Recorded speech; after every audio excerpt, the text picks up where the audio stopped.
دینو ایک غریب سبزی والا تھا۔ وہ ہر روز اپنی دکان پر جاتا اور سبزی بیچتا، لیکن اسے کوئی خاص منافع نہیں ملتا تھا کیونکہ ساری سبزی نہیں بکتی تھی، پھر کچھ سبزی اس میں سے خراب ہو جاتی تھی۔ اس وجہ سے وہ اپنی دکان سے خوش نہیں تھا۔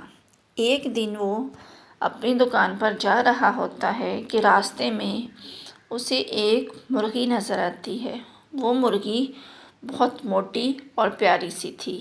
اس نے ادھر ادھر دیکھا تو اسے کوئی اور شخص نظر نہیں آیا۔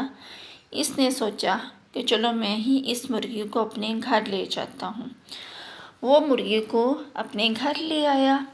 گھر لا کر اس نے مرغی کو ڈربے میں بند کر دیا اور اسی پریشانی میں سو گیا کہ میرے حالات کب اور کیسے ٹھیک ہوں گے۔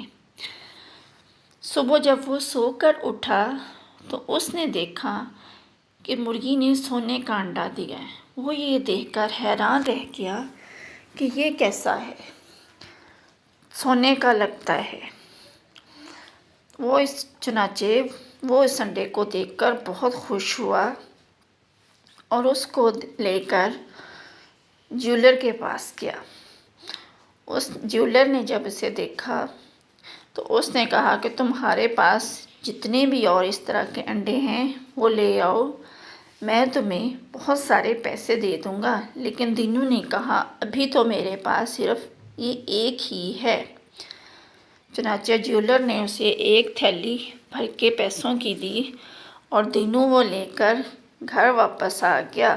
دینو بہت خوش تھا کہ اسے اتنے ڈھیر سارے پیسے ملے۔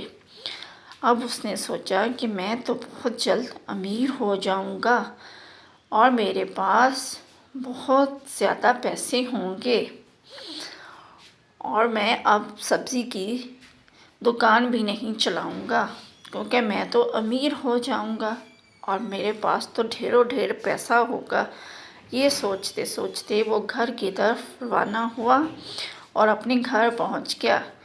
گھر پہنچ کر اس نے سوچا کہ میں روز ایک انڈا اگر بیچوں گا تو مجھے تو امیر ہونے میں بہت دن لگ جائیں گے۔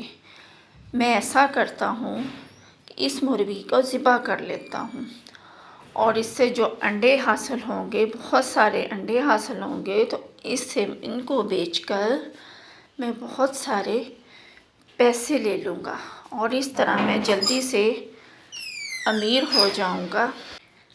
یہ سوچتے ہوئے اس نے مرغی کو ذبح کیا، لیکن اس کو نہ تو کوئی انڈے ملے۔